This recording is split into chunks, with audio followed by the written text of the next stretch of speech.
De retour dans l'Africa Newsroom, nous sommes toujours en compagnie de notre invitée, Madame Laurence Dong, et de notre éditorialiste Malika Cher. Ouvrons sans plus tarder notre dossier du jour.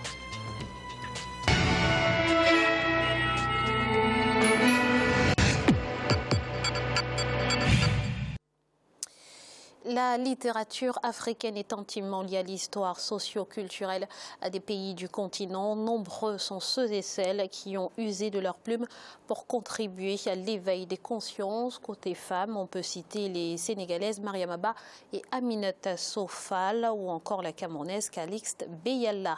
On fait le point avec Ibrahima Djoumaba.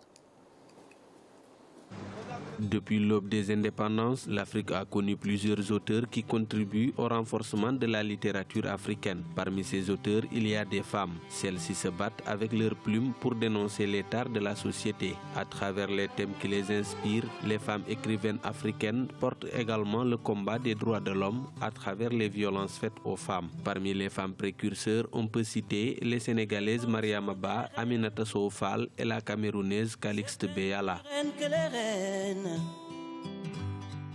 Le roman a été l'un des principaux genres littéraires que la femme africaine a utilisé pour s'exprimer. Les auteurs ont trempé leurs plumes pour évoquer des faits de société. Mariama Ba, avec une si longue lettre, est vue comme l'une des icônes de la littérature féminine africaine. Lorsque j'ai lu une si longue lettre de Mariama Ba, je l'ai relue.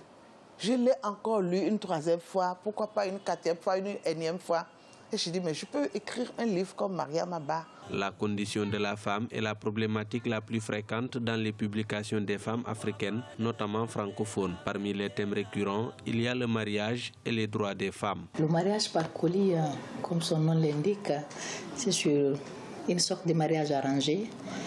Ça brosse les problèmes de la jeunesse africaine. Ça parle aussi du mariage précoce et forcé, parce que nous sommes victimes en Afrique de ce type de mariage. Il faut tout de même préciser que la nouvelle génération de femmes écrivaines est plus engagée dans sa façon de dénoncer les tares socio-culturels. La Sénégalaise Fatou Diom est connue pour ses positions tranchées sur les différents thèmes qui l'inspirent. Si les hommes ont de l'honneur, les femmes là, elles ne tombent pas enceintes en buvant l'eau de pluie. Elles tombent enceintes parce qu'un homme y va. Je n'admets pas que pour la même faute, entre guillemets, les femmes soient punies et pas les hommes. Ce n'est pas le thé qui met les femmes enceintes, c'est les hommes. Donc il faut qu'ils prennent leurs responsabilités. L'auteur de Féminin interdit, la Gabonaise Honorine Ngou, interpelle les Africains sur l'apport des femmes au développement socio-économique du continent. À travers ses écrits, elle ne manque pas de dénoncer les pressions sociales exercées sur la femme. Je condamne l'exclusion, surtout l'exclusion de la femme dans tous les domaines de la société. La femme a des valeurs, la femme a des capacités, la femme a des aptitudes. Regardez l'état de nos pays africains.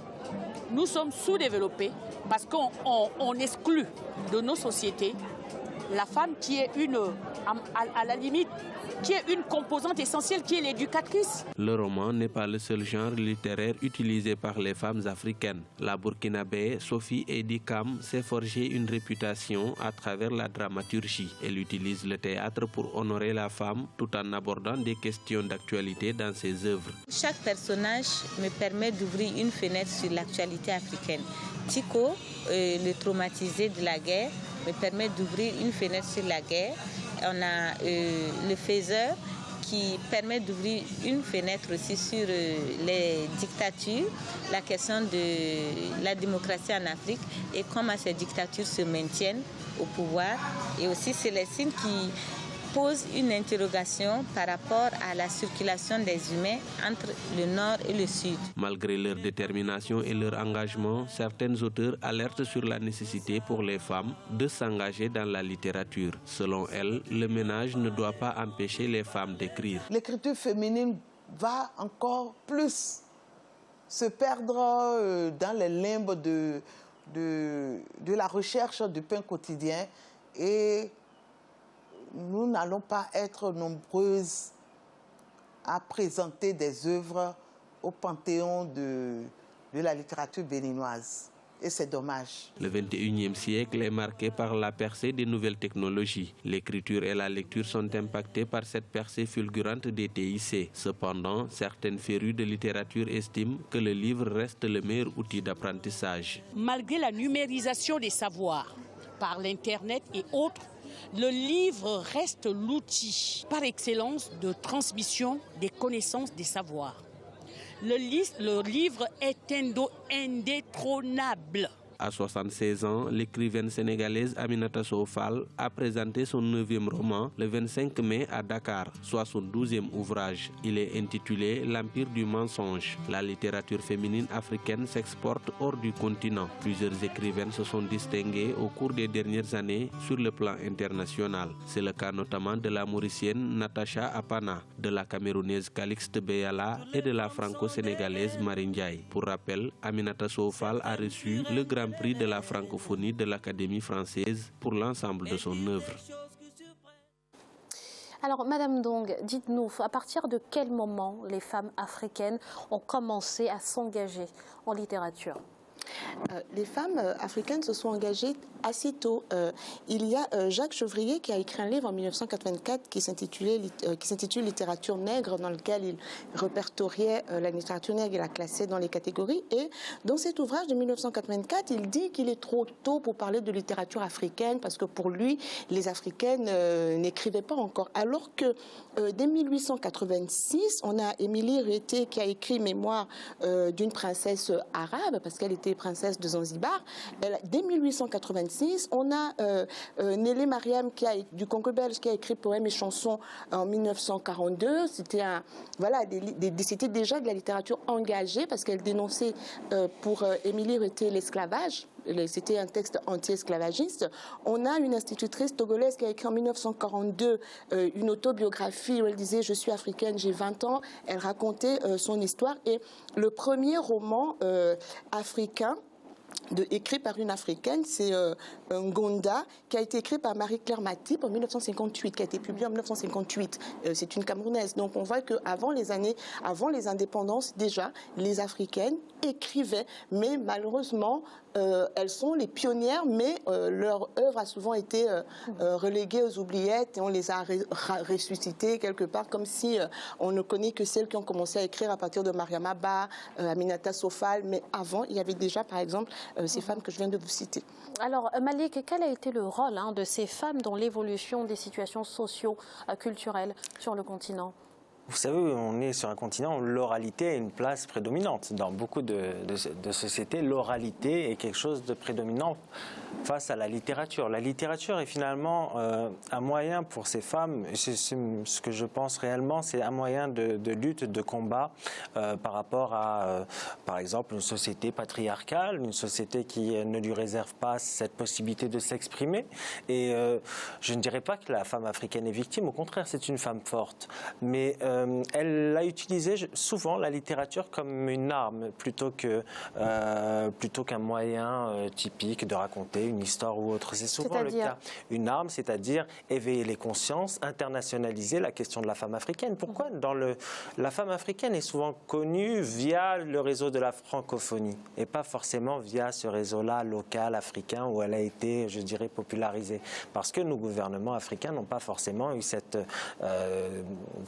politique de permettre à ces œuvres d'être lues, d'être commentées à l'éducation nationale ou dans les programmes scolaires. Et c'est souvent, je dirais, à l'international qu'on a d'abord connu ces femmes et puis qui sont devenues un peu l'étendard de leur pays, la représentation, une belle représentation de leur pays. Mais alors dire, je ne veux pas, je dirais, réduire la femme africaine à une littérature de combat. Il y a d'autres choses qui ont été faites, il y a des histoires formidables qui ont été racontées. Justement, quelles sont les thématiques récurrentes? Quelles ont été les thématiques récurrentes et quels sont aujourd'hui les thèmes abordés? Comment ont évolué finalement les thématiques auxquelles s'intéressent les écrivains africains? Si vous voyez, si on regarde bien, on a toujours ces thématiques-là. Je parlais des droits de la femme. Ça, à mon avis, c'est une chose qui est récurrente. Cette volonté justement de s'émanciper. L'émancipation de la femme africaine est un sujet quand même assez important dans la littérature. Alors, bien sûr, tout le monde ne serait pas d'accord, mais c'est une vision que j'aime, que j'ai toujours eue. Et puis ensuite, vous avez une littérature qui a évolué. Cette émancipation de la femme, elle n'est pas figée. Donc, il y a des sujets qui, petit à petit, ont changé, des sujets de société qui sont intervenus plus tard. Donc, la femme africaine a su écrire avec son temps. Madame Dong, il est vrai que dans le temps, les ouvrages écrits par les femmes les femmes africaines traitaient généralement de polygamie ou encore de mariage précoce, mais ça a évolué finalement.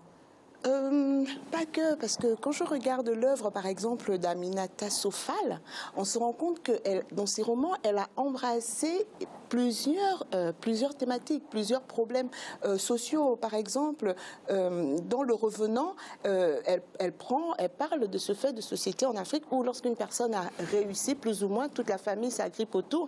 Et donc, elle parle de ce jeune qui travaille à la poste et qui, à cause des nombreuses sollicitations de la famille, se retrouve à prendre dans les caisses de la poste. Et quand il se retrouve en prison, il se retrouve abandonné de tout le monde, y compris de ceux pour qui, en fait, il avait dû prendre l'argent qui n'était pas le sien. Donc on voit qu'elle n'est pas là forcément dans une revendication féministe, mais elle pose un problème de société réelle. Et lorsqu'elle parle dans son roman L'expert de la nation, elle parle d'un dictateur, et c'est un roman de 1987, elle parle d'un dictateur déchu qui réfléchit sur les raisons qui ont fait que son règne soit une décennie de répression, de sang. Et elle parle de ce nouveau président qui arrive, Madiama, et qui est persuadé que lui, il fera mieux, mais finalement, son règne aussi se termine dans le sang. Donc, on voit qu'elle parle de cela en 1987, mais cette thématique est encore d'actualité aujourd'hui quand on regarde bon nombre de pays africains. Donc, je pense que c'est réducteur de vouloir ramener cette littérature engagée uniquement au féminisme. Et pour parler des auteurs comme, par exemple, Aminata Traoré, qui écrit sur l'économie, son livre L'étau, franchement, moi, il m'a ouvert les yeux. Je ne suis pas économiste, mais quand j'ai lu L'étau, j'ai bien compris la situation économique des pays africains par rapport aux bailleurs de fonds, FMI, Banque mondiale, etc. On a Fatou Diom, par exemple, avec le vent de l'Atlantique, qui a posé déjà le problème que l'on connaît aujourd'hui avec les migrants qui meurent dans l'océan Atlantique. Donc, non, elles sont créatrices, elles parlent des problèmes de la société en général. Malik. Je suis tout à fait d'accord. Je n'ai pas voulu avoir un œil réducteur sur la littérature africaine et celle qui est justement faite par les femmes. Mais il y a eu cette évolution, c'est-à-dire je pense qu'elles ont suivi une évolution. C'est-à-dire que le combat des femmes, c'est-à-dire l'émancipation des femmes a occupé un certain temps quand même, notamment dans les situations avant les indépendances et après les indépendances. Cette thématique-là est restée quand même un moment. Et vous avez tout à fait raison. C'est-à-dire que par la suite, elles ont contextualisé leurs écrits. C'est-à-dire quand elles parlent des problèmes économiques, elles le transcrivent, mais d'une manière romancée formidablement bien. Quand elles parlent des problèmes de corruption, elles le font aussi. Donc, c'est effectivement, à mon sens, ce sont des mémoires, ces personnes-là. Elles sont là aussi pour, je dirais, transcrire leur temps et ce qu'elles ressentent et ce qui se passe dans ce monde-là. Alors, par contre, j'aurais peut-être une digression, et je m'en excuse auprès des femmes africaines, c'est que je pense qu'on a un manque, peut-être que je me trompe, mais de littérature de fiction, ou du moins qui est un peu plus développée. Cette littérature de fiction n'est pas encore développée en Afrique. Bien évidemment, le roman, c'est de la fiction, mais quand je parle de la fiction, je parle de la projection, et on a du mal à trouver cette thématique-là dans certaines œuvres africaines. Allez-y. Mais je pense qu'il est parfois difficile de faire de la fiction quand on a le quotidien qui est là et qui nous tient. C'est une source aussi pour faire de la fiction, voilà. Mais c'est qui nous tient aux tripes, parce que je crois que c'est Ouedraogo dans un article en 2008 qui décrivait les écrivaines africaines comme étant des militantes de l'ombre. C'est vrai, ce sont vraiment des militantes de l'ombre, quel que soit le domaine, le domaine qu'elles abordent, elles sont vraiment engagées. C'est toujours dans le but de changer quelque chose, dans le but de faire avancer la société dans le bon sens. C'est du combat. Voilà, elles sont toujours vraiment dans le sens du combat. Et tout à l'heure, Malik, vous disiez que les femmes africaines ne sont pas victimes. Si, je pense qu'elles sont victimes de beaucoup de maux, elles sont victimes de beaucoup de choses. Et justement, c'est parce qu'elles sont fortes qu'elles gardent la tête haute et que à travers leurs écrits, à travers les écrits. Par exemple, quand Mariam Abba écrit une si longue lettre, tout ce que Ramatoulaye raconte à Aïssatou, voilà, elles subissent des choses, mais elles ne courbent pas l'échine. Je pense qu'elles ne sont pas victimes elles-mêmes, mais elles sont parfois la caisse de résonance d'une société qui est victime d'une société patriarcale. Pas elles, ce sont des femmes fortes, et c'est aussi le visage d'une certaine femme africaine. Mais je dis que parfois, elles peuvent être la caisse de résonance d'une certaine réalité qui n'est pas belle à voir. Mais vous savez, la problématique qu'on a, c'est qu'il faudrait susciter ce génie de l'écriture, de la littérature auprès des futurs. Justement, on a parlé des pionnières, madame, donc je voudrais savoir quel est le regard que vous portez sur la jeune génération, la nouvelle génération d'écrivains africaines. Je rappelle que vous en faites partie d'ailleurs. Merci. Juste une précision. En Afrique, on voit toujours toute la société africaine n'est pas patriarcale. Pas toute. Elle est matriarcale dans beaucoup de cas, mais malheureusement, elle le devient patriarcale. Voilà, dans beaucoup de cas, elle est vraiment matriarcale. Le patriarcat ne domine pas, c'est vrai. En Afrique. Alors, ce qui est dommage aujourd'hui, on l'a dit tout à l'heure, c'est passé rapidement, c'est qu'on n'enseigne toujours pas la littérature africaine dans nos écoles. Parce que ces femmes, les jeunes ont besoin d'exemples. Les jeunes ont besoin de se projeter, de se voir dans des parcours, parce que cette littérature africaine, féminine, c'est aussi souvent des parcours de femmes spécifiques qui racontent leur histoire. Et donc, je trouve qu'il est intéressant de mettre les jeunes au contact de cette littérature pour les inciter à lire. Et c'est dans ce sens-là que, par exemple, nous, on encourage, une association que j'ai mise en place, qui encourage la mise en place des centres de lecture dans les établissements en Afrique, dans les villages, parce que si elles ne lisent pas, comment veut-on qu'elles soient portées vers la littérature? Moi, quand j'étais au collège, j'ai fait toutes mes études secondaires au Gabon, à part le doctorat que j'ai fait en France. Je n'ai pas appris, on ne m'a pas fait lire Aminata Sofal, on ne m'a pas fait lire Mariam Abba. J'ai lu Les bouts de bois de Dieu de Sembène Ousmane, j'ai étudié Mongo Betty. Donc c'est toujours la littérature masculine écrite par des hommes qu'on nous a fait lire. La littérature féminine reste encore assez marginale et on gagnerait à la vulgariser. Merci Madame Dong. Nous allons à présent marquer une nouvelle pause. Ne bougez pas, dans quelques instants la suite de l'Africa Newsroom. A tout de suite.